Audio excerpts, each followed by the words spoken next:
Bismillahirrahmanirrahim. Assalamualaikum warahmatullahi wabarakatuh. Waalaikumsalam. Alhamdulillah. Nahmaduhu wa nasta'inuhu wa nastaghfiruh. Wa na'udzu billahi min shururi anfusina wa min sayyiati a'malina. May yahdihillahu fala mudilla lahu wa may yudlil fala hadiya lahu. Asyhadu an la ilaha illallah wahdahu la syarika lahu wa asyhadu anna Muhammadan 'abduhu wa rasuluh. Qala Allah ta'ala fil Qur'anil Karim, a'udzu billahi minasy syaithanir rajim. Ya ayyuhalladzina amanu taqullaha haqqa tuqatih wa la tamutunna illa wa antum muslimun. Wa qala Rasulullah sallallahu alaihi wasallam, fa inna asdaqal hadithi kitabullah wa khairal hadi hadi Muhammadin sallallahu alaihi wasallam.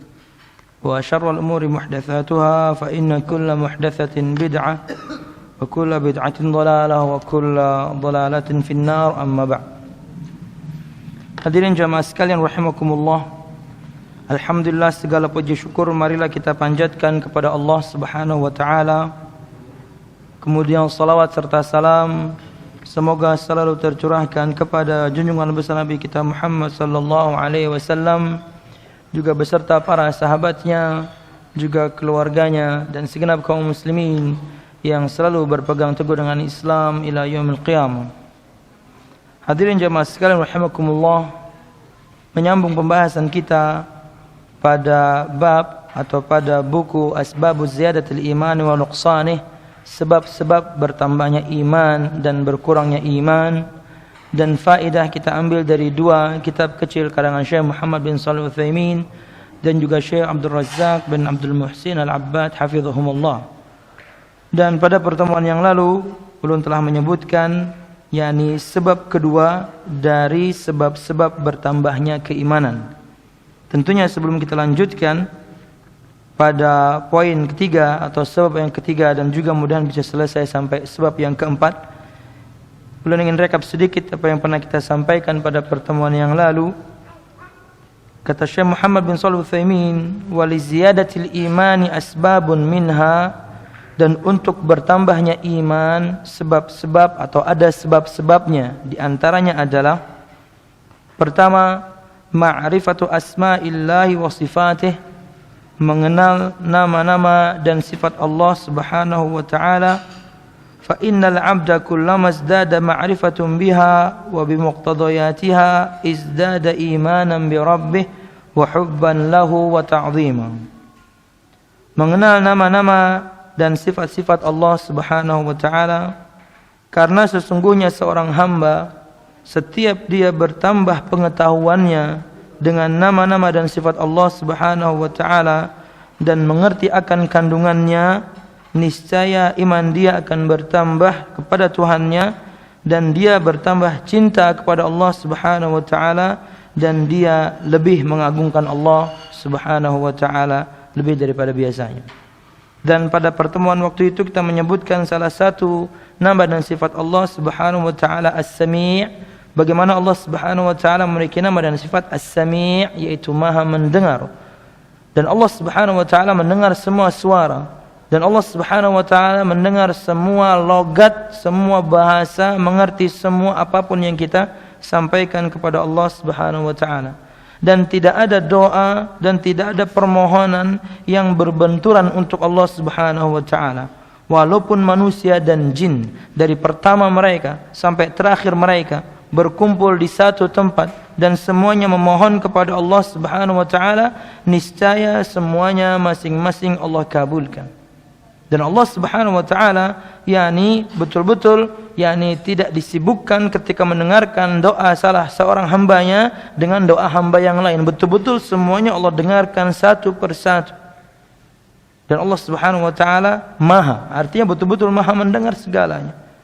Akhirnya kenapa kita menyebutkan bahwasanya ketika seseorang mengenal nama-nama dan sifat Allah Subhanahu wa taala, contohnya As-Sami' saja, Allah Subhanahu wa taala Maha mendengar, maka akan menimbulkan keimanan pada diri seorang hamba bahwasanya Allah Maha mendengar semua yang saya bicarakan. Allah Subhanahu wa taala Maha mendengar semua yang saya utarakan. Allah Subhanahu wa taala Maha tahu semua yang saya ucapkan apakah itu perkataan baik atau perkataan buruk. Makanya seorang hamba ketika dia tahu bahwasanya Allah Subhanahu wa taala Maha mendengar segalanya, maka dia akhirnya berhati-hati dalam berbicara, berhati-hati dalam menata kata-katanya, dan dia memperbanyak untuk berzikir kepada Allah Subhanahu wa taala. Itu mungkin salah satu contoh waktu itu kita sebutkan. Mungkin yang lain kita sebutkan waktu itu adalah as-sittir, bahwasanya Allah Subhanahu wa taala as-sittir, Maha menutupi, yakni Maha menutupi aib. Artinya, yakni siapapun di antara kita ketika bermaksiat di satu malam, kemudian besok paginya datang, maka seyogyanya dia tidak perlu dan tidak usah bercerita-cerita tentang dosa yang pernah dia lakukan, karena Allah sudah tutupi dosa dia ketika pagi itu datang. Jadi tidak perlu bercerita lagi. Tapi tentunya bukan berarti selama orang itu bermaksiat, ketika orang itu bermaksiat, selama dia tidak menceritakan kepada temannya kemudian boleh, bukan. Waktu yang dia miliki dia gunakan untuk bertaubat kepada Allah Subhanahu wa taala. Waktu yang dia miliki dia gunakan untuk rujuk kepada Allah Subhanahu wa taala. Bahkan ketika seseorang sudah bertaubat pun kepada Allah Subhanahu wa taala, tidak perlu kemudian kita menceritakan semua dosa yang pernah kita lakukan tahun lalu, bulan lalu, pekan lalu, tadi malam, tidak perlu. Walaupun sekarang misalnya kita sudah bertaubat kepada Allah Subhanahu wa taala. Kemudian yakni sebab yang kedua yang menambahkan iman seseorang, ini kita bahas pada pertemuan yang lalu hari Senin. Kata beliau rahimahullah, an-nadharu fi ayatillahil kauniyah wasyar'iyyah, melihat pada tanda-tanda kebesaran Allah Subhanahu wa taala, mentadabburi, berfikir akan tanda-tanda kebesaran Allah Subhanahu wa taala al-kauniyah, dalam ciptaan Allah, dalam alam semesta ini. Wasyar'iyyah, dan juga melihat, mentadabburi bagaimana kebesaran Allah Subhanahu wa taala pada yakni syariat Allah Subhanahu wa taala. Bagaimana rapinya Allah Subhanahu wa taala membuat syariatnya, bagaimana adilnya Allah Subhanahu wa taala membuat syariatnya.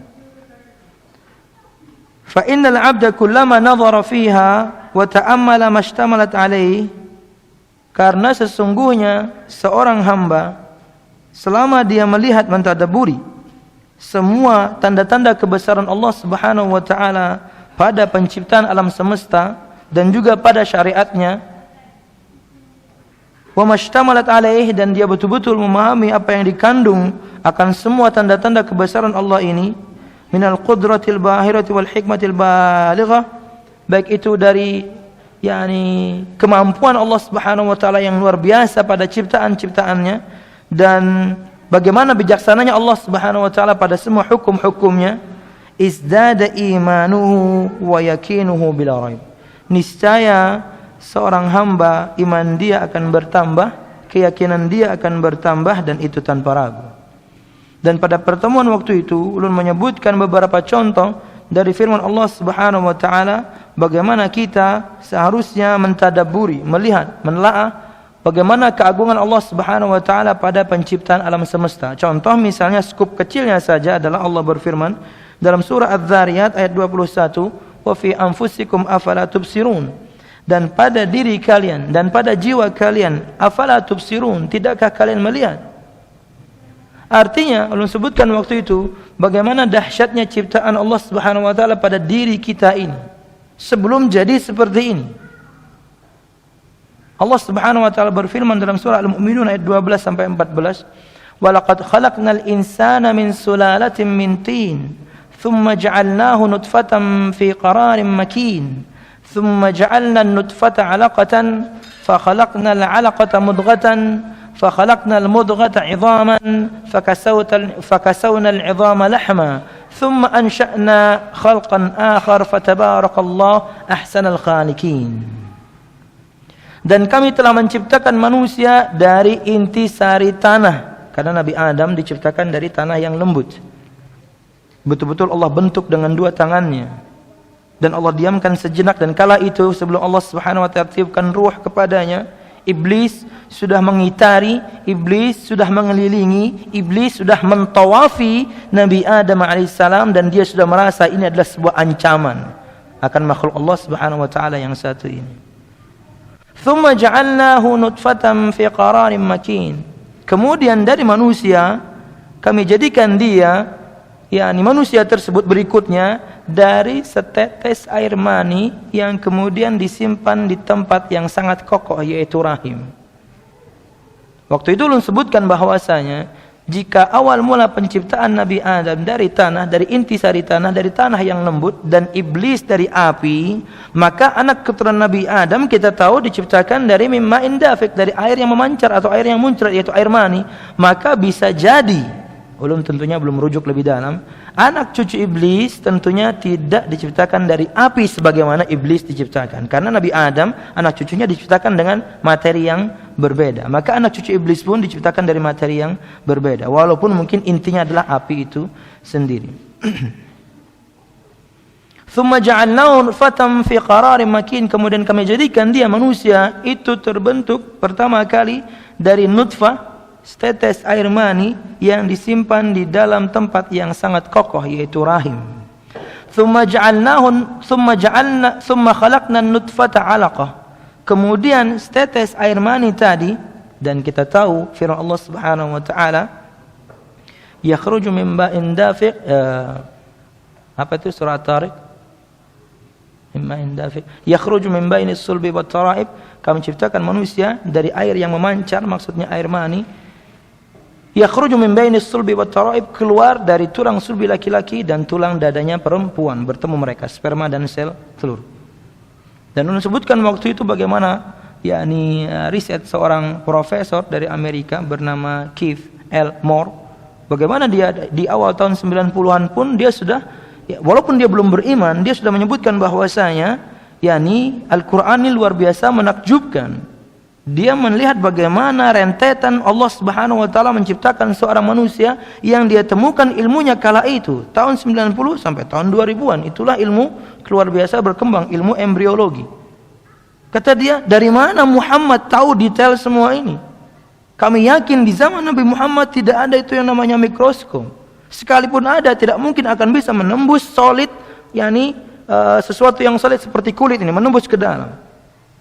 Tentu waktu itu Allah Subhanahu wa taala belum memberikan hidayah, dan dia menyebutkan yakni tidak perlu untuk saya masuk Islam untuk meyakini kebenaran Al-Qur'an, yang jelas Tuhan kita satu, dan saya yakin bahwasanya Isa adalah utusan atau Yesus adalah utusan sebagaimana Muhammad adalah utusan. Artinya basicnya pertama kali dia sudah tidak meyakini Yesus itu adalah Tuhan. Kenapa? Karena dia mendapatkan kebenaran semuanya dalam Al-Qur'anul Karim. Tapi tentunya wallahu alam, sepertinya di tahun-tahun belakangan dia sudah masuk Islam karena dia mendapatkan lebih banyak lagi keajaiban dalam Al-Quran, bagaimana detailnya Al-Quran yang menyebutkan semua ilmu yang ada di zaman sekarang. Kata beliau, bagaimana satu kitab berumur 1400 tahun yang lalu bisa menceritakan detail tentang ilmu yang baru ditemukan sekarang 90-an sampai 2000. Enggak mungkin, kata beliau. Zaman Muhammad pasti tidak ada mikroskop. Sekalipun ada, tidak mungkin dia bisa menembus tubuh seseorang, melihat bagaimana proses dari air mani sampai terbentuknya manusia. Kata Allah Subhanahu wa taala, "Tsumma khalaqna an-nutfata 'alaqah." Kemudian setetes air mani itu kami jadikan segumpal darah. Fa khalaqnal 'alaqata mudghah. Kemudian kami ciptakan segumpal darah tadi menjadi segumpal daging. Fa khalaqnal mudghata 'idhaman. Kemudian segumpal daging tadi kami tanamkan atau kami tumbuhkan padanya tulang belulang. Fa kasawnal 'idhama lahma. Kemudian tulang belulang tadi kami kemudian lumuri atau tutupi lagi dengan daging. Tsumma ansha'na khalqan akhar. Kemudian kami jadikan bentuk yang lain, yakni bentuk manusia. Bagaimana Allah sempurnakan dengan rambut, dengan jidat, dengan mata, dengan hidung, dengan dada, dengan paru-parunya, dengan semua isi yang ada dalamnya, dengan kelaminnya, semua didetail sekali. Dan ini sangat tidak mungkin kemudian, yakni kata profesor itu, diketahui oleh Muhammad yang 1400 tahun yang lalu bisa menerangkan detail seperti ini, kecuali ini adalah kalam ilahi. Fatabarakallahu ahsanal khaliqin. Maha suci Allah Subhanahu wa taala sebaik-baik pencipta. Bukan berarti kemudian pencipta di luar sana banyak, pencipta cuma Allah Subhanahu wa taala. Disebutkan dalam tafsirnya, maksudnya di sini adalah Nabi Isa dulu pernah mencipta, itu pun atas izin Allah Subhanahu wa taala, tapi tentunya sebaik-baik pencipta adalah Allah Subhanahu wa taala. Kemudian di antaranya yang pernah ulun sampaikan pada pertemuan yang lalu berkaitan dengan tanda-tanda kebesaran Allah Subhanahu wa taala pada alam semesta, yang tentunya ketika seseorang mentadabburinya, memikirkannya, menelaahnya, memikirkannya, niscaya iman dia akan bertambah kepada Allah Subhanahu wa taala. Dalam surah Al-Baqarah ayat 164 Allah Subhanahu wa taala berfirman, "Inna fi khalqis samawati wal ardi wa ikhtilafil laili wan nahari wal fulki allati tajri fil bahri bima yanfa'un nas wa ma anzalallahu minas sama'i min ma'in fa ahya bil ardi ba'da mautiha wa batha fiha min kulli dabbah wa tasrifir riyahi was sahabil mustakhkhari bainas sama'i wal ardi la ayatin liqaumin ya'qilun." Sesungguhnya pada penciptaan langit dan bumi, sesungguhnya pada penciptaan langit dan bumi, kita tahu langit ada 7 lapis, kita tahu bumi ada 7 lapis, kita tahu langit begitu luas, kita tahu langit tanpa celah, kita tahu langit tanpa tiang, kita tahu langit tanpa cantelan. Kenapa? Karena langit adalah atapnya dunia. Sesungguhnya atau seharusnya ketika sesuatu itu ditutupi oleh atap, maka minimal ketika tidak ada tiang harusnya ada sesuatu yang mencantel, yang memegangi langit itu. Tapi kita tidak dapatkan itu. Begitu luasnya langit, tidak ada celah di sana, begitu indahnya langit, dan kemegahan-kemegahan langit yang tentunya disebutkan di banyak ayat Al-Quranul Karim. Wal ard, dan juga bumi, begitu luas bumi Allah ciptakan, kemudian Allah lengkapi dengan gunung-gunung, Allah lengkapi dengan laut, Allah seimbangkan semuanya, Allah jadikan gunung-gunung itu bagaikan pasak supaya bumi ini tidak goyah. Sesungguhnya pada penciptaan langit-langit dan bumi, waqtilafil laili wan nahar, dan berputarnya malam dan siang, ibrah dari Allah Subhanahu wa taala. Allah Subhanahu wa taala waktu. Allah Subhanahu wa taala yang menciptakan waktu. Dan subhanallah, hikmah yang bisa kita dapatkan bahwasanya semua makhluk Allah Subhanahu wa taala, jangan manusianya, binatangnya di malam hari mereka semua beristirahat. Karena waktu ini memang Allah buat untuk kita supaya beristirahat. Bahkan siapapun di antara kita kalau membaca, Allah Subhanahu wa taala permisalkan kita ketika suami istri itu betul-betul Allah istilahkan dengan pakaian. Pakaian menenangkan, pakaian menyelimuti, pakaian ukurannya harus pas, pakaian. Allah ciptakan kita sepasang karena seperti pakaian. Dan semuanya itu terjadi di malam hari. Bahkan binatang pun mereka istirahat di malam hari. Perputaran waktu yang Allah buat ini, kalau orang berpikir, ini hikmah yang luar biasa dari Allah Subhanahu wa taala. Begitu agungnya Allah Subhanahu wa taala memutar waktu ini. Walaupun mungkin ada sebagian tempat siangnya lebih lama, sebagian tempat malamnya lebih lama, sebagian tempat siangnya 6 bulan, malamnya 6 bulan. Yang jelas perputaran waktu, kalau orang mau berpikir akan menambahkan iman dia kepada Allah Subhanahu wa taala. Belum lagi perputaran waktu tersebut kemudian ditandai dengan matahari dan bulan. Harian mungkin kita menggunakan matahari, kemudian bulanan kita menggunakan bulan. Dan bagaimana cahaya yang bisa kita dapatkan dari matahari. Bagaimana Allah Subhanahu wa taala letakkan bumi ini di planet yang nomor 3 yang paling dekat dari matahari. Coba lebih dekat sedikit saja hancur bumi ini. Begitu balansnya Allah Subhanahu wa taala menciptakan semuanya. Sampai letaknya Allah ciptakan pas. Karena sedikit saja maju bumi ini, maka akan terbakar oleh panasnya matahari. Karena matahari itu panasnya 15.000 kali lipat korek mungkin yang pernah kita nyalakan di bumi ini. Panas sekali. Panas seperti itu cahaya yang kita bisa gunakan. Panas seperti itu cahayanya bisa kita jadikan energi. Kalau orang mau berpikir, semua ciptaan Allah Subhanahu wa taala. Kalau orang ingin tadabbur lagi lebih dalam, misalnya pada penciptaan bulan, dan ini berkaitan dengan keberadaan Allah Subhanahu wa taala, ini berkaitan dengan bagaimana Allah Subhanahu wa taala betul-betul ada di ketinggian, ada di atas langit, tapi Allah selalu bisa bersama kita. Bulan, kemanapun kita pergi, dengan kecepatan apapun kita menggunakan alat transportasi, bulan selalu bisa mengikuti kemanapun kita pergi. Kita bisa bayangkan, bulan begitu jauh, kemanapun kita pergi, bulan bisa ikut. Bagaimana dengan yang menciptakan bulan?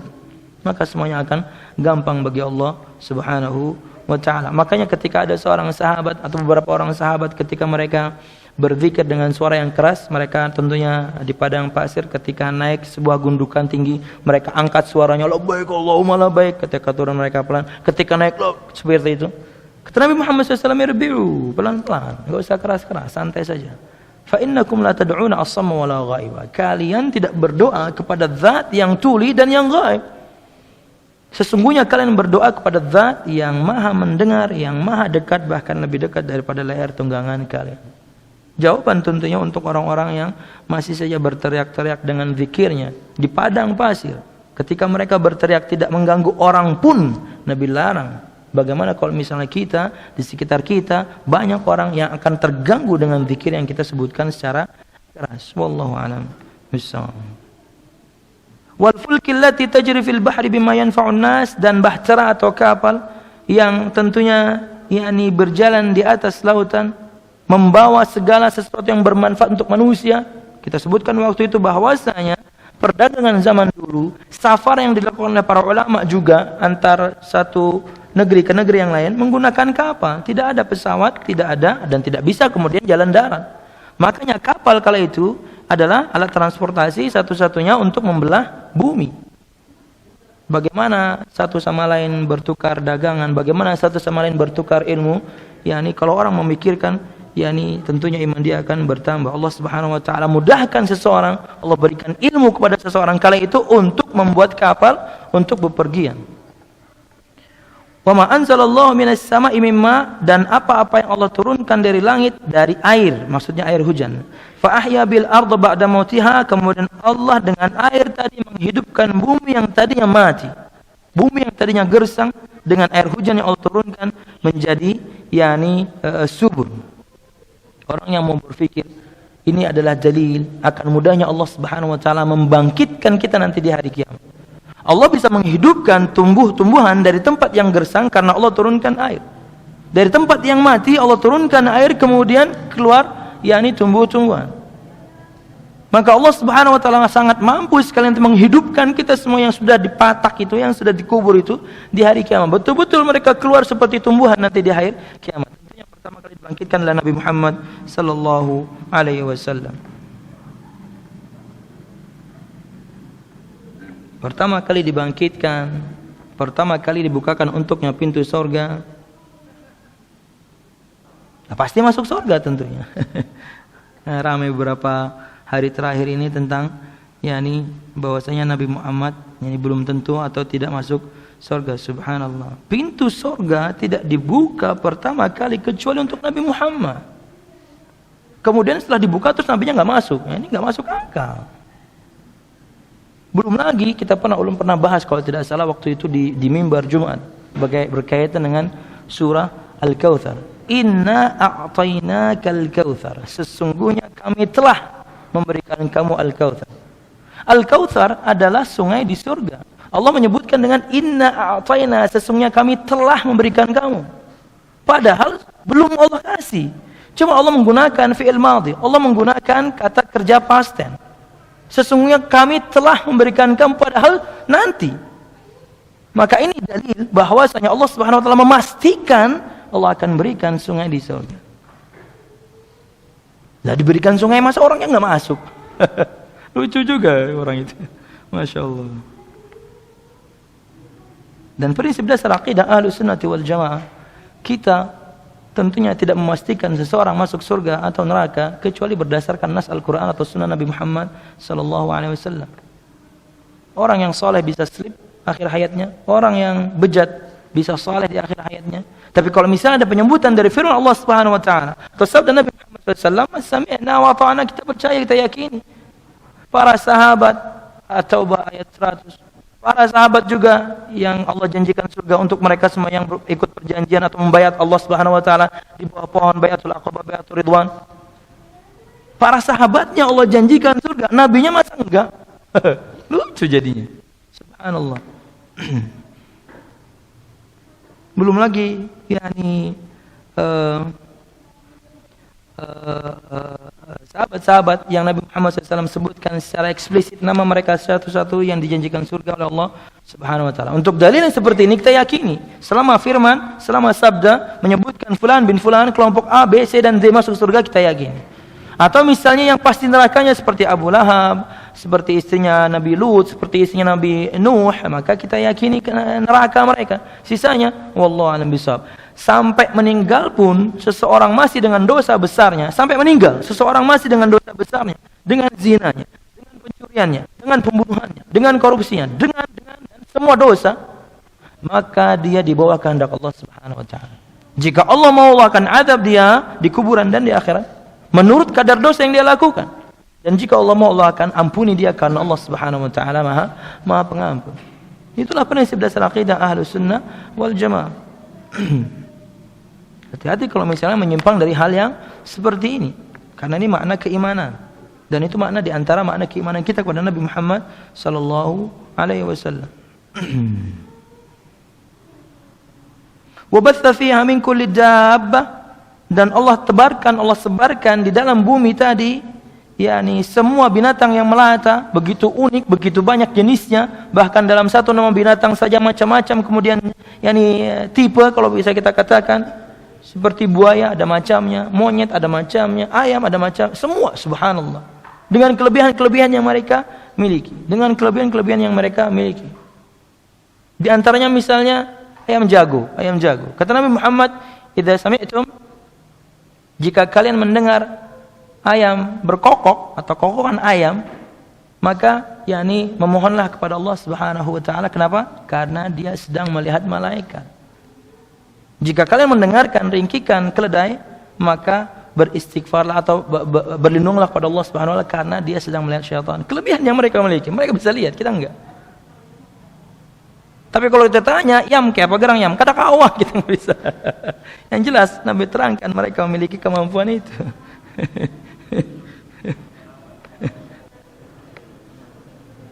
Ada enggak Pak ayam berkokok jam 2 atau jam 3, Pak? Ada enggak? Jam 2 atau jam 3 malam? Ada enggak ayam berkokok jam segitu? Insya Allah enggak ada, Pak. Maksud ulun adalah ayam berkokok tapi suaranya jam 3 ya, enggak ada.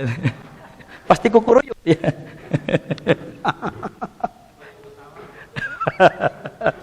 Oke.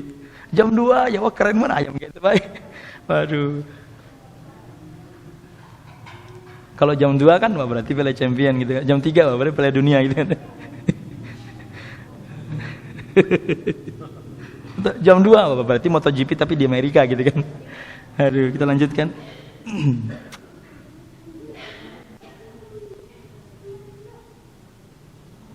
Dan ulun waktu itu menyebutkan salah satu di antara binatang yang melata ini, atau ulun sebutkan awalnya waktu itu bagaimana mereka ada yang berjalan di atas perutnya seperti ular, berjalan dengan 2 kaki, berjalan dengan 4 kaki, atau bahkan ribuan kaki seperti ulat kaki 1000. Makanya nggak bisa. Si ulil itu nggak bisa sekolah, Pak. Ulil itu kelabang atau ulat kaki 1000. Pakai sepatunya susah. 1000. Dan subhanallah binatang Allah yang namanya jamal, binatang Allah yang namanya onta itu luar biasa. Allah ciptakan yakni kelebihan demi kelebihan untuk onta ini. Susunya, dagingnya, kulitnya, matanya yang luar biasa, daya simpan air di tenggorokan dia, subhanallah. Orang kalau berpikir akan bagaimana dahsyatnya ciptaan Allah Subhanahu wa taala pada langit, bumi, perputaran malam dan siang, lautan, bahtera, kemudian yakni air hujan, kemudian juga binatang-binatang yang melata di muka bumi ini, belum lagi binatang yang terbang. Ini sebutkan binatang wa batsa fiha min kulli dabbah, dan Allah sebarkan di dalam bumi tadi yakni semua binatang yang melata. Belum lagi kalau kita bahas binatang-binatang yang terbang, subhanallah. Teknologi pesawat yang kita miliki semuanya diambil dari burung. Helikopter diambil dari capung. Semuanya dari Allah Subhanahu wa taala. Allah berikan ilmu setetes demi setetes, padahal diambil dari makhluk Allah, bahkan mungkin sangat kecil sekali. Capung segimana sih, Pak? Kecil banget. Tapi Allah buat dia bisa terbang dengan kestabilan terbang yang dia miliki. Kadang-kadang kita mau tangkap pun susah banget. Kenapa? Manuvernya luar biasa. Tidak bisa dimiliki oleh yakni helikopter, manuver yang dimiliki oleh capung. Mau ditangkap sini sudahnya, wah laju anak helikopter nggak bisa gitu.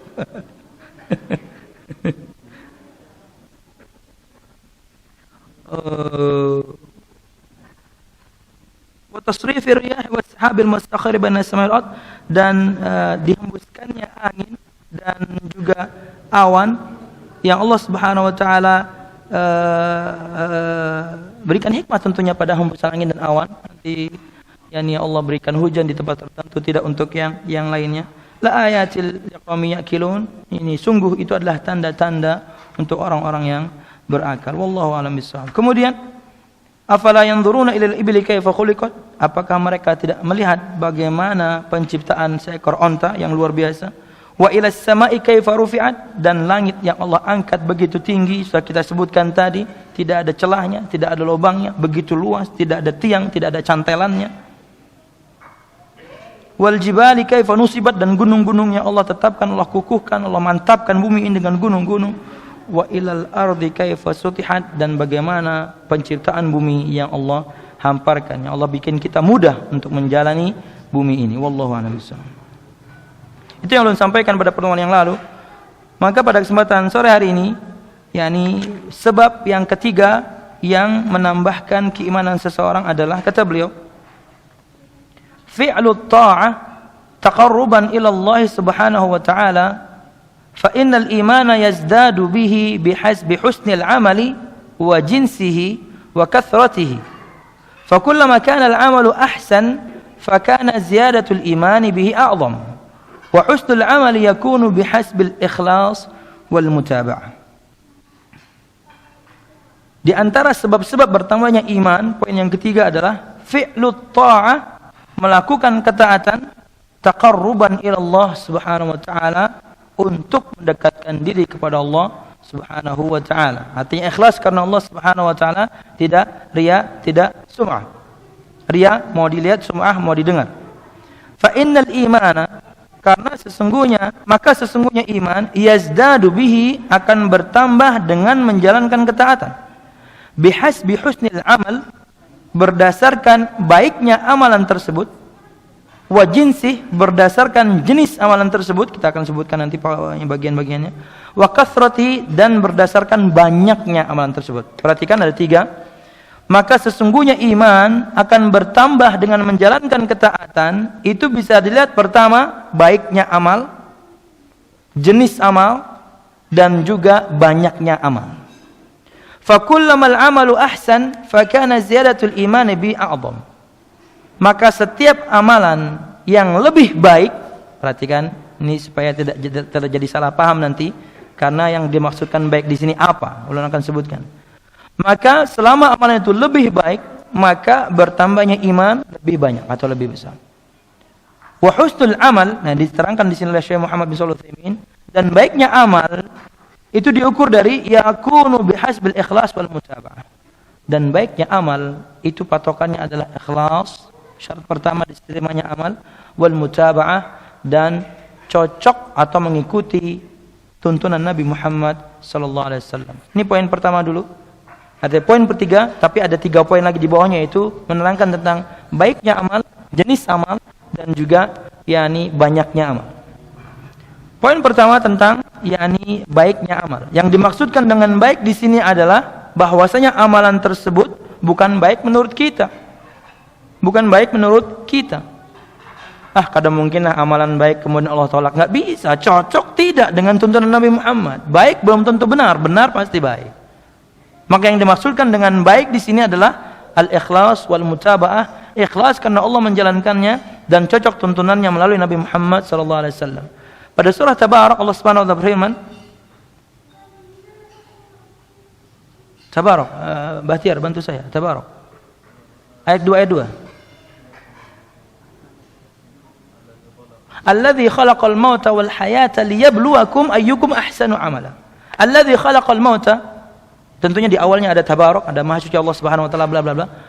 Alladzi khalaqal mauta, Allah zat yang menciptakan mati, wal hayata, dan kehidupan, liyabluwakum, untuk menguji kalian, mengetes kalian, ayyukum, siapapun di antara kalian atau siapa di antara kalian, ahsanu amala, yang lebih baik amalnya. Apa tafsirannya? Berkata Fudail bin Iyad, ahsan di sini adalah aswabahu wa aswabahu. Yang dimaksudkan lebih baik amalnya adalah yang lebih benar amalnya. Karena kalau baik saja tidak cukup, harus benar menurut tuntunan Nabi Muhammad sallallahu alaihi wasallam. Berkata Syekh Muhammad bin Shalih Al-Utsaimin dalam kitab kecil berjudul Al-Ibda' fi bayani kamali syar'i wa khataril ibtida'. Tentunya ini bagian kecil dari majmu' fatwa beliau. Kata beliau, "Wa liya'lam ayyuhal ikhwah أن المتابعة لا تتحقق إلا إذا كان العمل موافقا للشريعة في أمور 6." Saudaraku, kata beliau, harus diketahui bahwasanya al-mutaba'ah, Karena tadi kita membahas bahwasanya yang namanya amal yang baik adalah amalan yang ikhlas dan mutaba'ah, cocok tuntunan. Kata beliau, bahwasanya al-mutaba'ah atau mengikuti Nabi Muhammad SAW la tatahaqqaqu, tidak pernah akan terwujud illa idza kana al-amalu, kecuali apabila amal tersebut muwafiqan li syariah, cocok dengan syariat, fi umurin sittah, dalam 6 perkara. Perhatikan bahwasanya mutaba'ah mengikuti Nabi Muhammad SAW tidak pernah akan terwujud sebelum amalan itu mencocoki syariat Allah Subhanahu wa taala dan nabinya pada 6 perkara. Al-awwal, pertama, as-sabab. Perkara yang pertama adalah sebab amalan tersebut atau sebab sebuah ibadah. Kata beliau, fa idza ta'abbada al-insanu lillahi ibadatan maqrunatan bisababin laysa syar'iyyan fa hiya bid'atun mardudatun 'ala sahibiha. Maka apabila seorang hamba atau seorang manusia beribadah kepada Allah Subhanahu wa taala dengan sebuah ibadah yang dibarengi dengan satu sebab yang tidak pernah disyariatkan, maka ibadah tersebut tertolak kepada pelakunya. Misalul dzalik, contohnya kata beliau, kata Syekh Muhammad, anna ba'dhan nas, sebagian manusia, yuhyi lailatas sabi' wal 20 min Rajab. Sebagian manusia menghidupkan malam 27 Rajab. Bihujjah, dengan hujjah, dengan dalil, dengan alasan annaha al-lailah allati urija fiha bi Rasulillah sallallahu alaihi wasallam.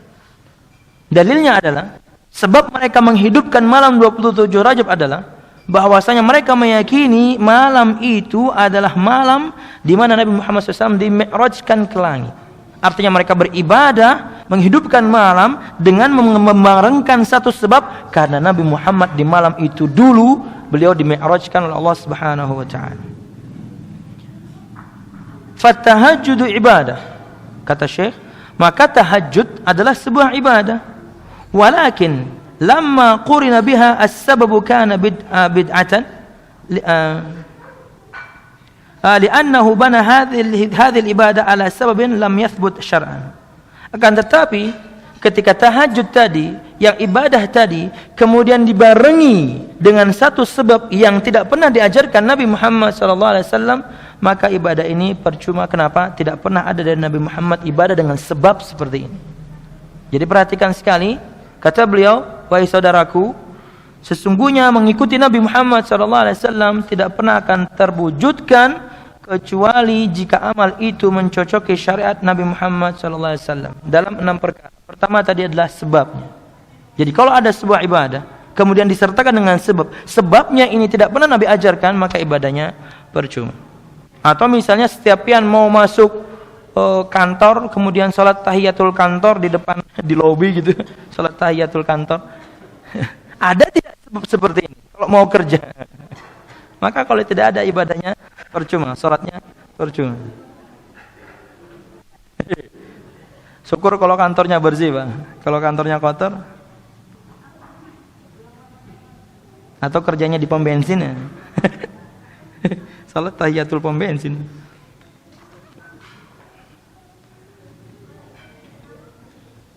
Walaupun mengerjakannya di musalla.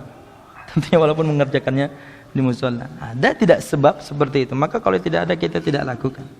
Ats-tsani, yang kedua, al-jins. Jenisnya ibadah. Fala budda an takuna al-ibadah muwafiqatan lisyar'i fi jinsiha. Maka ibadah harus mencocoki syariat dalam jenisnya. Falau ta'abbada insanu lillahi biibadatin lam yushra' jinsuha fahiya ghairu maqbulah. Maka jika seorang manusia beribadah kepada Allah dengan sebuah ibadah yang tidak pernah disyariatkan jenisnya, maka ibadahnya tertolak. Contohnya, ayyudhi rajulun bi farasin. Contoh adalah seorang laki-laki berkurban dengan menyembelih seekor kuda. Fala yasih udhiyah li'annahu khalafa asy-syari'a fil jins. Maka sembelihannya ini percuma. Kenapa? Karena menyalahi syariat Allah pada jenisnya. Fal adhahi la takunu illa min bahimatil an'am. Karena sesungguhnya sembelihan kurban itu tidak sah kecuali dari binatang ternak, yaitu onta, sapi, atau misalnya kambing. Ini jenis. Sama juga dengan zakat fitrah adalah jenis, dikeluarkan dengan jenis makanan. Sama juga fidyah, fidyah adalah ibadah berkaitan dengan jenis, maka dikeluarkan dengan jenis makanan, yaitu beras kurang lebih yakni 1,5 kilo untuk 1 hari perempuan atau siapapun yang ingin membayar fidyah puasa. Bagaimana kalau diuangkan? Zaman Nabi Muhammad pun ada uang, tapi beliau tidak pernah menguangkan. Bagaimana kalau terdesak? Orang miskinnya memang butuh mentahannya, maka ada yang memfatwakan diperbolehkan karena darurat. Yang ketiga, al-qadr. Bukan al-qadar ya, al-qadr. Jumlah, takaran. Kalau al-qadar seperti Lailatul Qadar itu artinya mulia atau agung. Al-qadr, dalnya itu yakni ada tasydidnya. Jumlahnya, takarannya, ukurannya. Kalau pertama tadi adalah sebabnya, kedua adalah jenisnya, yang ketiga bahwasanya mutaba'ah tidak pernah akan terwujud kecuali amal itu cocok dengan syariat, maka yang ketiga adalah pada kadarnya. Falau arada insanun ay yazida salata ala annaha fariidhah fanaqulu hadhihi bid'atun ghairu maqbulah li'annaha mukhalifatun lisyara' fil qadar. Jika ada seorang kemudian dia ingin menambahkan 1 waktu salat atau 2 waktu salat, sebenarnya Allah Subhanahu wa taala sudah syariatkan sehari 5 waktu salat, itu pun kadang-kadang bolong. Ya mungkin kita mesti dapati orang ini luar biasa rajin, 5 kali sehari enggak cukup. Dia ingin tambahi di waktu tertentu. Mungkin duha dijadikan dia wajib mungkin. Atau salat malam juga dijadikan wajib. Maka amalan tersebut seperti ini tertolak. Kenapa? Karena menyalahi syariat Allah Subhanahu wa taala pada kadarnya, pada jumlahnya. Allah syariatkan sehari 5 kali. Wa min babi aula, dan lebih parah lagi, lawil insan shalla adh-dhuhra mathalan khamsan. Lebih parah lagi kalau misalnya seorang manusia dia salat zuhur kemudian dia tambahi rakaatnya. Karena rakaat adalah berkaitan dengan jumlah. Nabi sudah ajarkan subuh berapa, zuhur berapa, asar berapa, maghrib berapa, jumlahnya Nabi sudah ajarkan. Maka ketika seseorang dia ingin tambahkan, maka ini percuma. Makanya kalau sudah ibadah, ketopian mendapatkan broadcast gitu ya, pengen mendapatkan selebaran berkaitan dengan ibadah tertentu atau zikir tertentu, kemudian ada angkanya, ini harus dibaca 100 kali, ini harus dibaca 1000 kali, ini harus dibaca 200 kali. Ini berarti beribadah berkaitan dengan angka.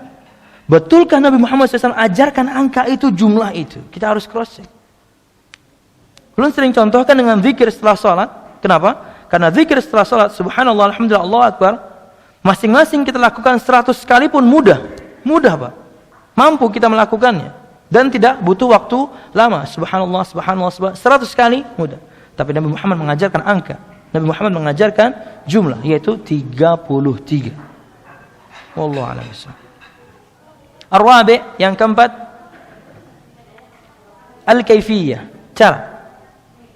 Maka ibadah atau mutaba'ah tidak pernah akan terrealisasikan, terwujudkan jika amal itu tidak mencocokkan syariat Allah Subhanahu dan Nabi-Nya pada cara ibadahnya.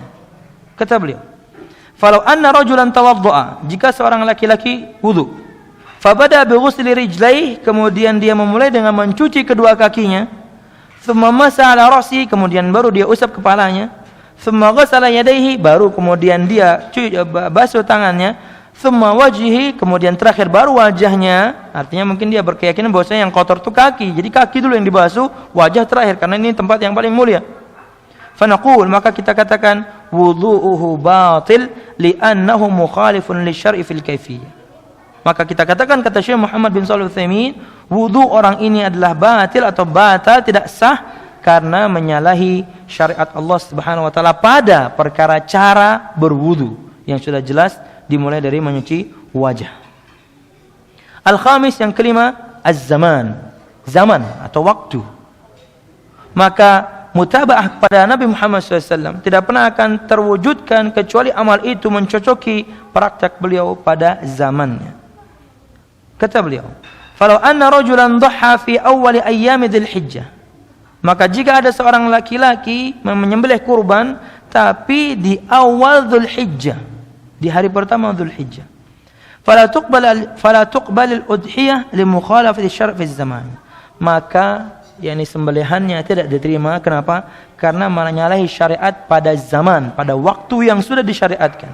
Jangankan tanggal 1 Dzulhijjah, orang itu menyembelih kurban sebelum salat Id saja itu percuma. Sebelum salat Id, betul-betul tanggal 10 nih, betul-betul tanggal 10, tapi dia sembelih sebelum salat Id, maka itu sembelihan biasa, bukan kurban, dan dia harus mengulangnya atau menggantinya dengan yang lain. Dan yang terakhir adalah al-makan, tempat. Maka mutabah kepada Nabi Muhammad, cocok amalan kita dengan Nabi Muhammad, itu tidak pernah akan terwujud sampai amalan itu mencocoki Nabi Muhammad pada tempat ibadahnya. Kata beliau, "Falau anna rajulan i'takafa fi ghairi masjid." Jika ada seorang laki-laki beriktikaf di luar masjid, bukan masjid. Karena kita tahu, juga pernah bahas di sini, Ustaz Ahmad juga bahas, bahwasanya tempat yang dilakukan i'tikaf di dalamnya adalah masjid. Tempat yang disolati di dalamnya 5 salat bahkan Jumatan pada pendapat yang lain. Fa inna i'tikafahu la yasih wa dzalika li anna al-i'tikafa la yakunu illa fil masajid wa law qalat imra'atun uridu an a'tikafa fi musalla al-bait fala yasih i'tikafuha li mukhalafati syara' fil makan. Karena sesungguhnya i'tikaf orang ini tidak sah, karena sesungguhnya i'tikaf itu tidak dilakukan kecuali di masjid-masjid. Maka jika ada seorang wanita mengatakan saya i'tikaf tapi di musalla rumah saja, di musalla yang ada dalam rumahnya, maka kita katakan i'tikafnya tidak sah karena menyalahi syariat Allah dan Rasulnya pada tempat ibadahnya. Sama juga dengan orang yang mengaji di kuburan, maka tempatnya sudah salah. Atau orang naik haji bukan ke Makkah Al-Mukarramah, atau orang tawaf bukan Ka'bah, atau orang sa'i bukan Safa dan Marwah. Ini ibadah-ibadah berkaitan dengan tempat. Maka kalau tempatnya salah, maka ibadahnya percuma. Wallahu a'lam bishawab. Hadirin, jamaah sekalian rahimakumullah. Faedah dari asbab ziyadatul iman nuqsani karangan Syekh Abdul Razzaq bin Abdul Muhsin Al-Abbad. Ulun rujuk dulu perkataan Syekh Muhammad bin Shalih Al-Utsaimin. Wa amma jinsul, tadi bagian pertama adalah berkaitan dengan baiknya amal, maka baiknya amal patokannya adalah ikhlas dan mutaba'ah. Yang kedua, jenis amal. Wa ammal amalu fa innal wajiba afdalu minal masnun wa ba'dhu at-ta'at awqat wa afdal min ba'dil akhar. Wa kullama kanat at-ta'ah afdal kanat ziyadatul iman biha a'zam. Berkaitan dengan jenis amal, maka sesungguhnya ibadah-ibadah yang wajib itu lebih afdal dibandingkan yang sunnah. Artinya iman akan bertambah ketika seseorang mengedepankan praktek-praktek yang wajib, hal-hal yang wajib dibandingkan yang sunnah. Tapi tentunya tidak semua kewajiban kemudian kita maksimalkan, maka kita ingin tambahkan, kita ingin lengkapi, kita ingin isi kekosongannya dengan yang sunnah. Sebagaimana perkataan Allah Subhanahu wa taala dalam sabda Nabi Muhammad SAW, yakni semua awwalu ma yuhasabu bil 'abdu yaumil qiyamah salatuhu. Hal pertama kali yang akan Allah hisab di hari kiamat, yang akan Allah hitung di hari kiamat adalah salat seorang hamba jika memang dia sempurnakan. Jika tidak, Allah Subhanahu wa taala firman, maka lihatlah pada amalan tatawu'nya, maka lihatlah pada amalan sunnahnya. Jika dia memiliki amalan-amalan sunnah, dia laksanakan salat sunnah rawatib 2 sebelum zuhur, 2 sebelum subuh, 4 sebelum zuhur, 2 setelah zuhur, 2 setelah maghrib, 2 setelah isya. Dia lengkapi lagi dengan salat sunnah setelah wudu, salat sunnah yakni tahiyatul masjid, salat sunnah antara adzan dan iqamah, salat sunnah duha dan lain sebagainya. Maka ini akan menyempurnakan kewajiban-kewajiban dia yang bolong. Dan kata Nabi Muhammad SAW, dan ini dipraktekkan pada semua ibadah yang lainnya. Yang wajib, kalau kurang maka lengkapi dengan yang sunnah. Sempurnakan dengan yang sunnah. Wa ba'dhu ta'at awqat wa afdal min al-ba'dil akhar. Dan kita tahu ada sebagian ketaatan lebih afdal dibandingkan ketaatan yang lainnya. Seperti orang yang mengucapkan salam lebih dulu, itu lebih afdal daripada yang menjawab, yang mengucapkan sunnah, yang menjawab wajib. Tapi yang sunnah bisa lebih afdal. Jadi memang kita harus pelajari semuanya. Di awal kita sebutkan bahwasanya perbuatan yang wajib atau amalan yang wajib lebih afdal daripada yang sunnah. Tapi ingat kata beliau, ada ketaatan sebagian lebih afdal dibandingkan ketaatan yang lain. Contohnya tadi menjawab salam. Menjawab salam wajib, tapi mengucapkan salam sunnah. Tapi yang lebih afdal yang mengucapkan dulu. Unik. Wa kullama kanat at-ta'ah afdal kanat ziyadatul iman biha a'zam. Dan selama atau selagi ketaatan itu lebih utama dan lebih afdal, maka bertambahnya iman tentunya akan lebih banyak. Wallahu a'lam bishawab. Kemudian, Wa amma kasratul amal, kita sebutkan tadi ada baiknya amal, jenisnya amal dan banyaknya amal. Kata beliau, sedangkan banyaknya amal, fa innal imana yazdadu biha li'anna al-amala minal imani fala jarama ay yazida bi ziyadatihi. Maka sesungguhnya iman akan bertambah dengan banyaknya amal. Dan pasti bertambah dengan banyaknya amal. Orang yang tentunya mengaji lebih banyak dibandingkan yang lainnya, tentunya iman dia akan jauh lebih banyak bertambah dibandingkan yang lainnya. Orang yang cuma menjalankan salat tahiyatul masjid saja, yang lainnya kemudian menjalankan salat sunnah setelah wudu, menjalankan salat sunnah antara adzan dan iqamah dan lain sebagainya, maka tentunya akan lebih afdal dibandingkan yang lainnya. Berikut beberapa contoh bahwasanya amalan kita sebutkan di pertemuan iman, bahwasanya iman itu adalah yakni tasdiqun bil qalbi, manutqun bil lisani wa amalun bil arkan. Maka amalan hati ini begitu banyak. Amalan hati ini begitu banyak. Karena dia adalah amal, maka amal atau menjalankan ketaatan dengan hati ini tentunya bisa menambah keimanan kepada Allah Subhanahu wa taala. Kata Nabi Muhammad SAW, ini amalan hati begitu banyak, ada ikhlas, ada al-mahabbah, cinta, ada tawakal, berserah diri kepada Allah, ada inabah atau taubat kepada Allah, ar-raja, berharap kepada Allah Subhanahu wa taala, khauf, takut kepada Allah Subhanahu wa taala, ar-ridha, sabar dan yang lainnya. Ini amalan-amalan hati, dan ketika amalan ini adalah amalan hati dipraktikkan dan dia bagian dari amalan saleh, maka sungguhnya amalan saleh atau menjalankan ketaatan karena hendak mendekatkan diri kepada Allah Subhanahu wa taala, niscaya akan menambahkan iman seseorang. Kata Nabi Muhammad SAW dalam hadis yang dikeluarkan oleh Imam Bukhari dan Muslim dari sahabat Nu'man bin Bashir. Nu'man bin Bashir, di antara hadisnya yang masyhur sekali tentang halal dan haram. Di antara perkataan Imam Ahmad yang menyebutkan bahwasanya hadis itu kalau dikerucutkan, di antaranya ini mengerucut kepada 3 hadis saja. Termasuk di antaranya adalah hadis Nu'man bin Bashir. Nu'man bin Bashir, hadis tentang halal dan haram, bahwasanya halal itu jelas, haram itu jelas, di antara keduanya ada syubhat. Itu di antara hadis, kalau ribuan hadis itu dikerucutkan kata Imam Ahmad, ini salah satu hadis yang paling utama. Selain hadis niat dan juga selain hadis Aisyah, barang siapa yang beramal tidak ada contohnya dari perbuatan laisa minna, bukan dari contoh kami, fahuwa rad. Ini 3 hadis inti. Semua hadis yang kita tahu jika dikerucutkan 3 ini cukup. Dan hadis Nu'man bin Bashir salah satunya. Nu'man bin Bashir menyebutkan hadis yang lain. Kata beliau, sami'tu Rasulullah sallallahu alaihi wasallam yaqul, saya mendengarkan Nabi Muhammad SAW bersabda, ala wa inna fil jasadi mudghah, in saluhat saluhal jasadu kullu, wa in fasadat fasadal jasadu kullu, ala wahyal qalb. Sesungguhnya di dalam jasad ini ada segumpal daging. Idza saluhat, jika bagus, saluhal jasadu kullu, maka seluruh jasadnya akan baik. Wa idza fasadat, jika rusak, fasadal jasadu kullu, maka seluruh jasadnya akan rusak. Ala wahyal qalb, ketahuilah, yakni itu adalah hati, atau bendanya itu adalah jantung. Otak kita itu ada di situ. Akal kita itu ada di dalam hati. Bendanya adalah jantung, bukan hati yang kita tahu di sebelah kanan. Karena ketika Nabi Muhammad sering sekali mengisyaratkan at-taqwa hahuna, yakni ketakwaan itu ada di sini. Al-aqlu hahuna, akal itu kata beliau ada di sini. Beliau tunjuk arah kiri. Betul-betul bendanya itu adalah jantung. Wallahu a'lam bishawab.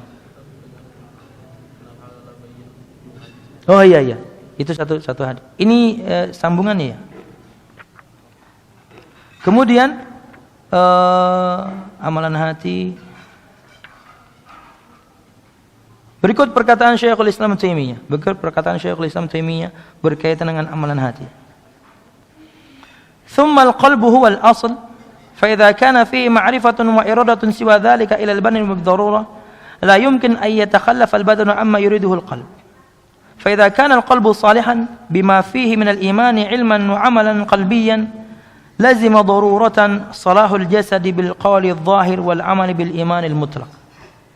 Kata Syekhul Islam, sesungguhnya hati itu adalah asal, basic atau pondasi semua yang ada dalam jasad ini, hati kita. فإذا كان فيه معرفة وإرادة سوى ذلك إلى البدن بالضرورة, maka yakni kebutuhan semua anggota badan ini, kepada hati ini itu sangat daruri sekali, sangat penting sekali. Maka kata beliau, apabila hati itu baik dengan semua yang dikandung di dalamnya dari keimanan dan amalan yang ada dalam hati ini, amalan hati kita sebutkan banyak tadi, lazima daruratan salahul jasad, maka semua jasadnya harus menjadi baik. Kenapa? Karena semua yang ada dalam hatinya adalah baik. Disebutkan dalam sebuah athar, kenapa Allah Subhanahu wa taala mengutus Nabi Muhammad? Karena Allah lihat hatinya adalah hati yang paling baik. Terlepas dari bahwasanya memang Nabi Muhammad SAW jantungnya betul-betul dibersihkan secara hakiki oleh seorang atau dua orang malaikat ketika beliau masih kecil. Nabi Muhammad bersih. Dan ini juga menunjukkan bahwasanya dalil sabda Nabi Muhammad SAW menyebutkan bahwasanya kalau orang itu bermaksiat kemudian dibuatkan titik hitam, dan orang kalau misalnya menampik atau menolak maksiat dibuatkan titik putih, ini bisa bermakna hakiki. Karena betul-betul bermakna yakni bersih atau kotor. Kata Nabi Muhammad, tu'radul fitatu 'alal qulubi 'audan ka'idil hasir. Fitnah, cobaan, syubhat, maksiat itu dipampangkan, dipaparkan, ditawarkan kepada hati ini setiap hari seperti helaian, yakni orang yang membuat tikar. Sehelai orang membuat tikar atau orang menunun. Fa'i qalbin asyrabaha, hati manapun yang meminumnya, menangkapnya, meresponnya, mengambilnya, maksiat A ambil, maksiat B oke, no problem, maksiat A ini dosa kecil doang, nukitat fihi nuktatan sauda, akan dibuatkan titik hitam pada hatinya. Sebaliknya, fa'i qalbin ankaraha, hati manapun yang mengingkari kemaksiatan, dia tampik, tawaran syubhan dia jauhi. Kata Nabi Muhammad, nukitat fihi nuktatan bayadha, akan dibuatkan titik putih pada hatinya. Ketika Nabi Muhammad SAW dulu secara hakiki jantungnya dibersihkan, maka bisa jadi makna pada sabda Nabi Muhammad yang berikut ini betul-betul secara hakiki jantung seseorang yang bermaksiat pada Allah sepanjang harinya, sepanjang hidupnya warnanya hitam. Sebaliknya yang lain berwarna putih. Terlepas dari perdebatan, bisa saja itu adalah makna saja, karena hakikatnya semuanya berwarna merah. Wallahu a'lam bishawab. Dan kita tahu bentuknya ya, bentuk hati seperti itu. Tapi jangan ditambahi sayap, itu logonya Dewa 19. Lanjutkan. Waqala al-Hafidz Ibnu Rajab, dan berkata al-Hafidz Ibnu Rajab al-Hambali, fala salaha lil qulubi hatta tastaqirra fiha ma'rifatullahi wa 'azamatahu wa mahabbatahu wa khasyatahu wa mahabatahu wa raja'ahu lit tawakkuli 'alaihi wa yamtali'u min dhalika wa hadha huwa haqiqatut tauhid wa huwa ma'na la ilaha illallah. Dan tidak ada kebaikan untuk satu hati sampai betul-betul di dalam hati itu bercokol, sampai betul-betul ada dalam hati itu ketetapan, keteguhan seseorang mengenali Allah Subhanahu wa taala, mengenali keagungan Allah Subhanahu wa taala, mencintai Allah Subhanahu wa taala, takut hanya kepada Allah Subhanahu wa taala, merasa wah atau merasa kewibawaan hanya dimiliki Allah Subhanahu wa taala. Dia berharap hanya kepada Allah Subhanahu wa taala. Dia sandarkan semua urusannya hanya pada Allah Subhanahu wa taala. Penuh hati ini dengan hal-hal seperti itu, penuh hati ini dengan pengetahuan dia kepada Allah Subhanahu wa taala, maka ini sebenarnya adalah hakikat tauhid, yaitu la ilaha illallah. Amalan hatinya lurus, amalan hatinya baik. Ulun sering mengulangi, selalu sertakan dalam setiap amalan kita adalah 3 amalan hati. Cinta Allah, takut kepada Allah, dan berharap akan pahala dari Allah Subhanahu wa ta'ala. Berkata Syekh Muhammad bin Shalih Al-Utsaimin,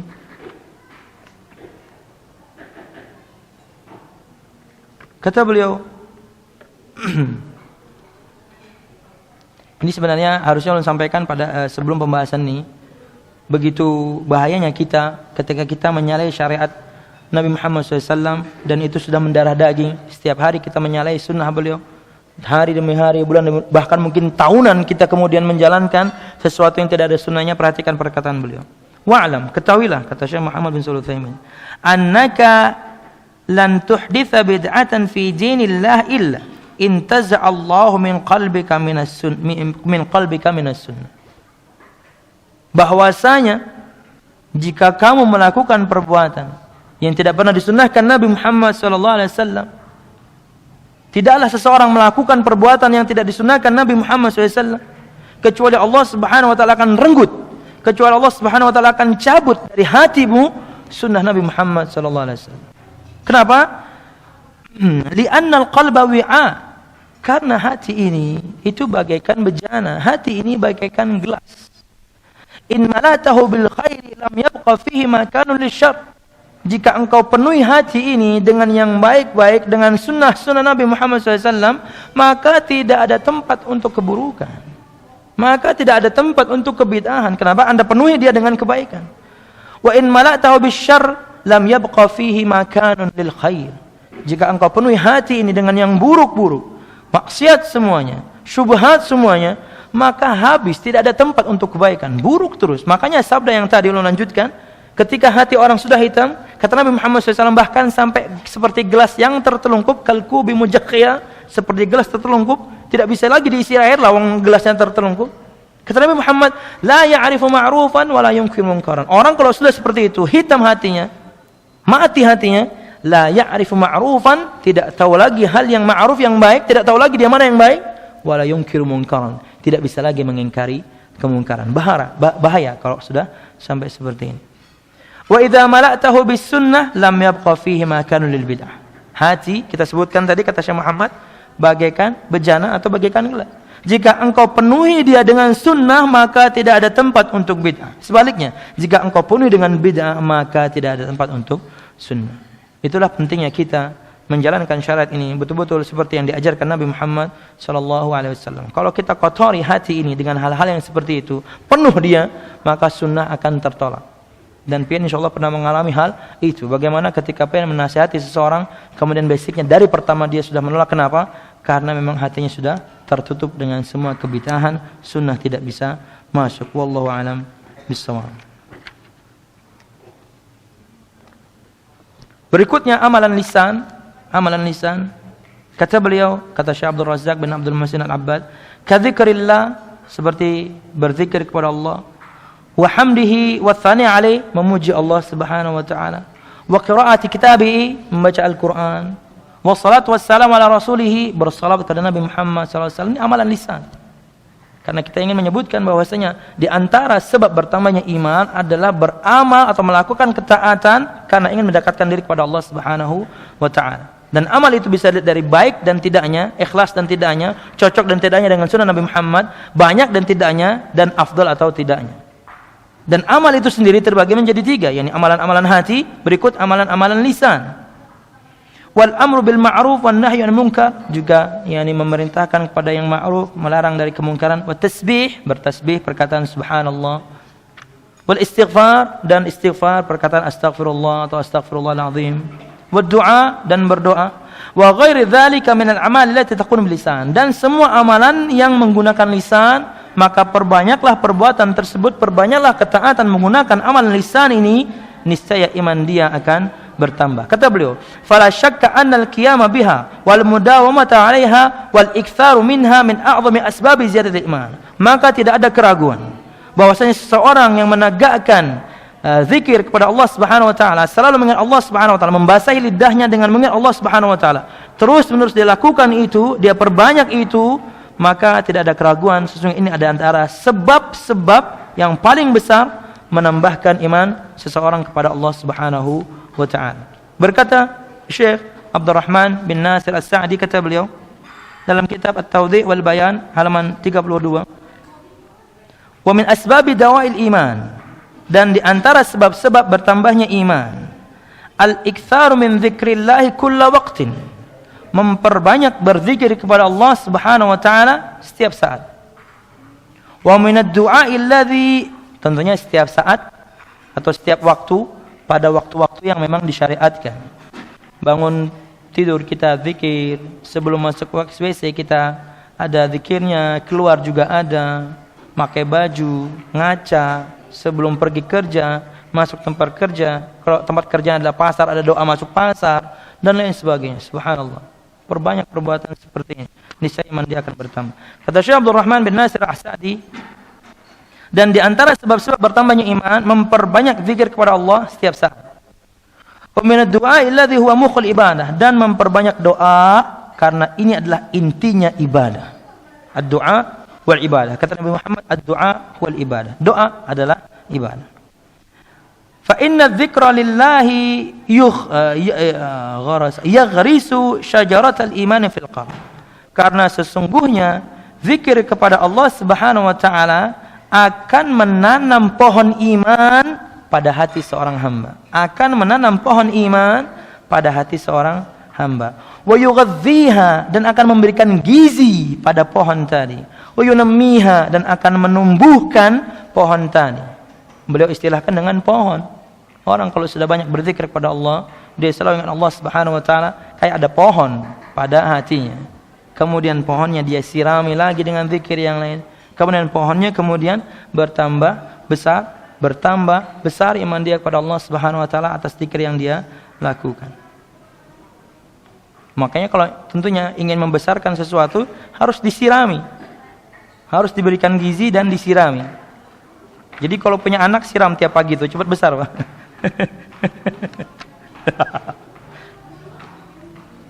Wa kullama izdada al-'abdu dzikran qawa imanuhu.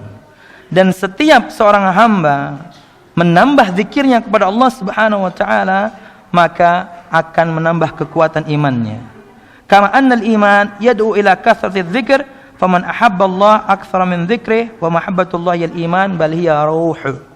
Maka sesungguhnya sebagaimana iman mengundang atau mengajak untuk kita supaya memperbanyak zikir, maka barang siapa yang cinta Allah Subhanahu wa taala, maka perbanyaklah zikir kepada Allah Subhanahu wa taala, karena itu adalah perkara yang Allah Subhanahu wa taala cintai, dan itu adalah ruh dari iman kita, yaitu zikir kepada Allah Subhanahu wa taala.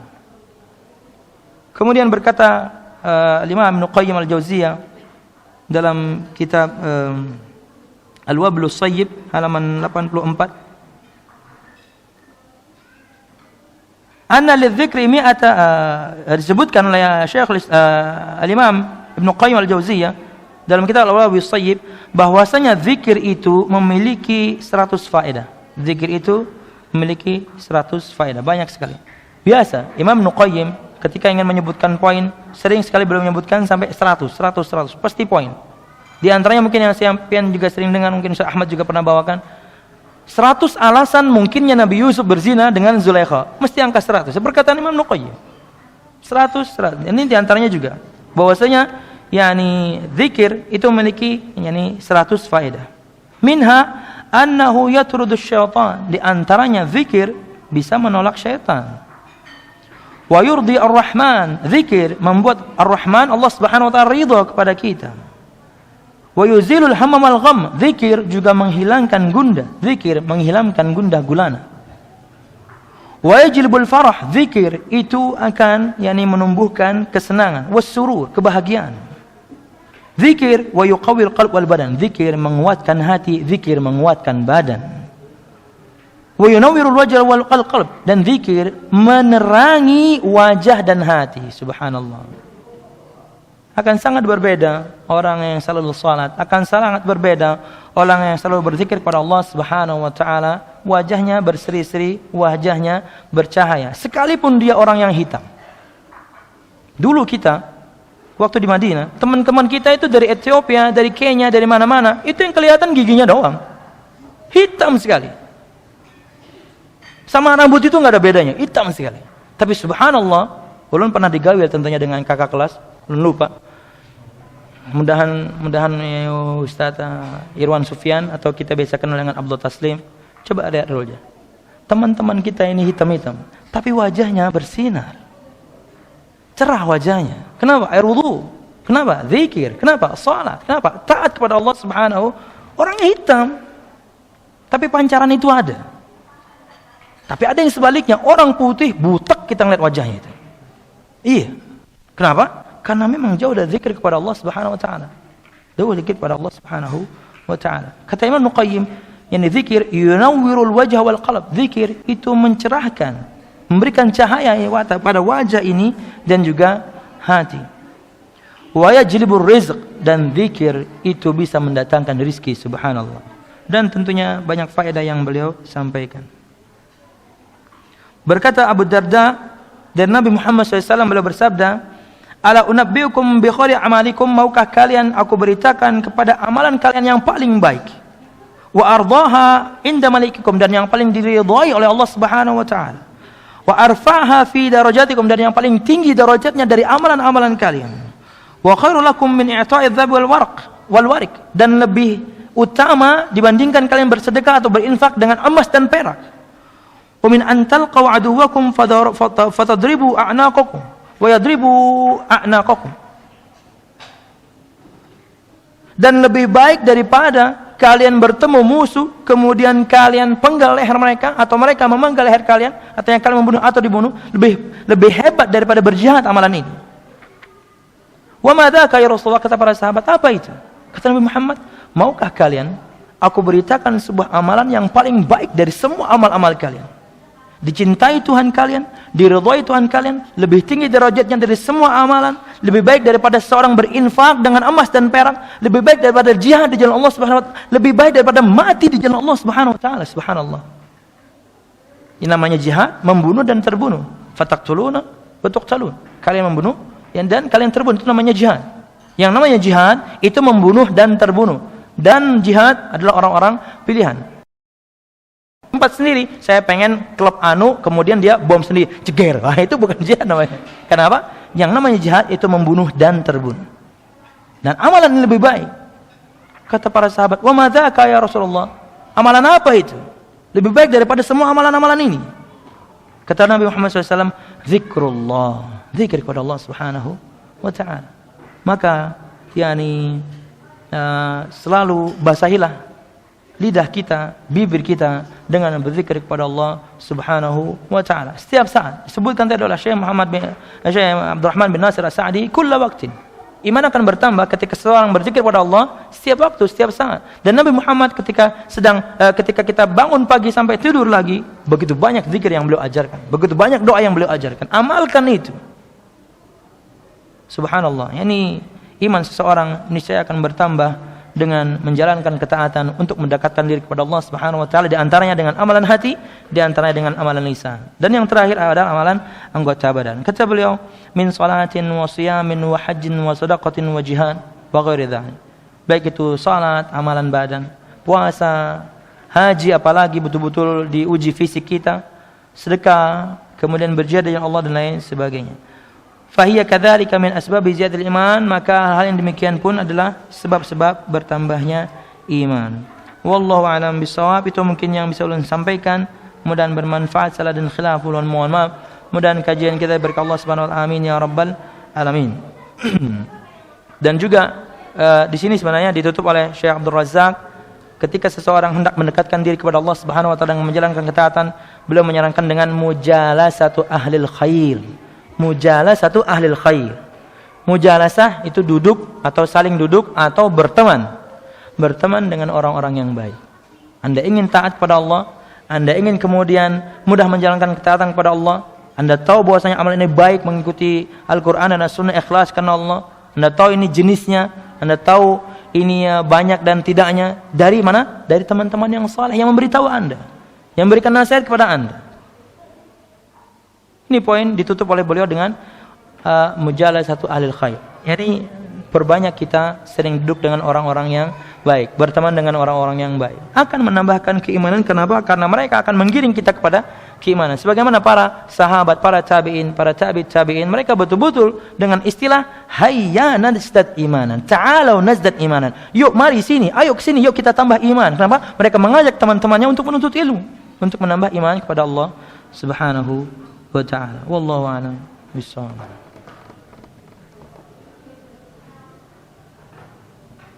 Ya. Silakan hadirin. Ya.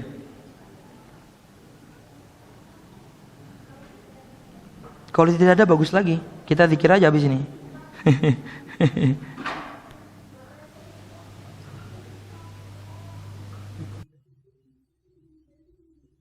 Ya.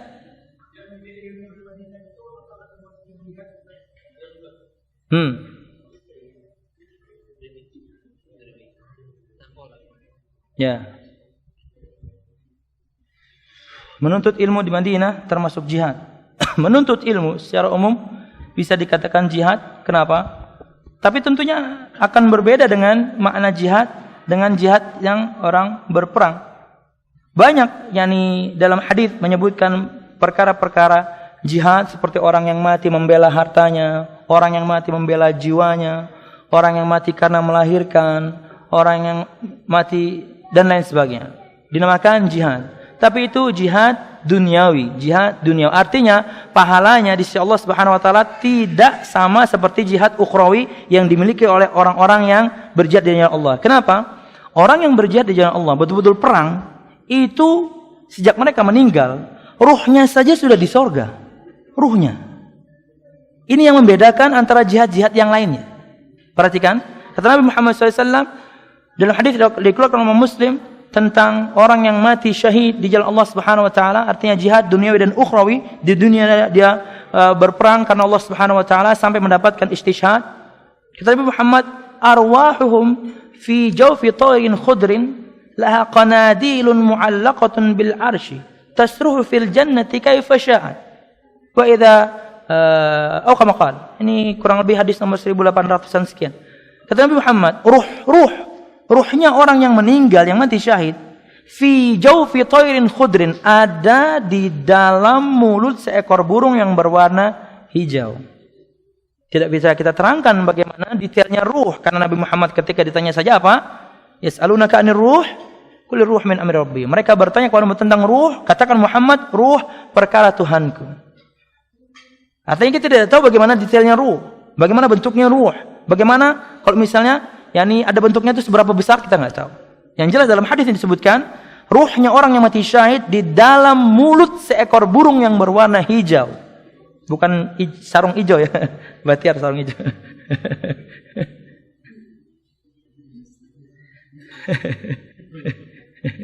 Apalagi kolor hijau itu setan.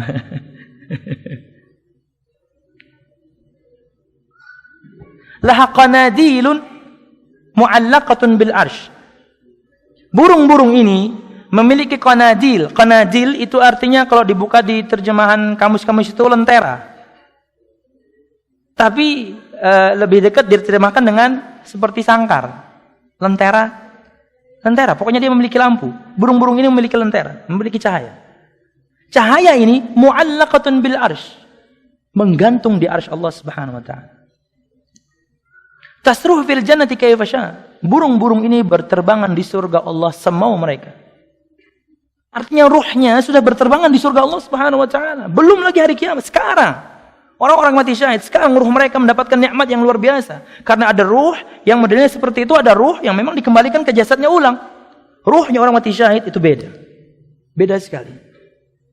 Makanya kenapa orang-orang kafir Quraisy waktu itu mereka takut berperang dengan kaum muslimin ketika perang Badar, karena mereka tahu kaum muslimin nggak takut mati, mereka pengen mati di peperangan ini. Mereka sudah, bahasa Banjarnya itu pancat duluan. Kenapa? Kita nih berperang supaya menang dan pengen hidup. Mereka itu mau mati. Gimana ngelawannya? Kan jumlahnya sangat berbeda jauh kan? Kaum muslimin cuma 300-an, mereka berlipat-lipat. 3 kali lipat kalau tidak salah. Artinya satu orang harus melawan minimal 3 orang. Ya level-levelnya Jet Li sahabat ini. Mati. Atau lebih hebat lagi. Tentunya mereka dibantu oleh malaikat Allah Subhanahu wa taala. Kemudian ketika mereka selesai berterbangan, yang ini kemudian ta'wi ila tilqal qanadil. Mereka akan kembali lagi ke lentera itu. Makanya ini terkadang diterjemahkan dengan sarang atau sangkar, tapi yang bercahaya, tapi menggantung di arsy Allah Subhanahu wa taala. Tentunya menuntut ilmu adalah bagian dari jihad. Tapi tentunya levelnya tentunya tidak sama dengan orang yang berjihad betul-betul berperang di jalan Allah Subhanahu wa taala untuk menegakkan kalimat Allah Subhanahu wa taala. Jam berapa adanya? Oh ya kawan. Ya. Silakan Bapak. Enggak apa-apa. Cukup.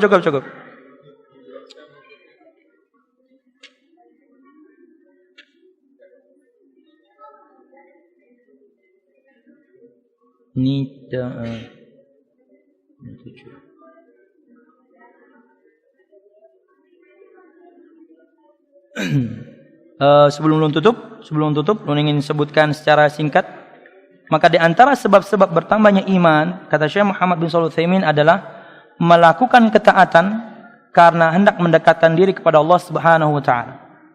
maka sesungguhnya iman akan bertambah selama seseorang itu menjalankan ketaatan pada porsinya. Entah itu baiknya amal dia, yaitu baiknya amal ikhlas dan juga cocok dengan tuntunan, dan juga jenis amal dia. Artinya ada sebagian amal lebih afdal daripada yang lain.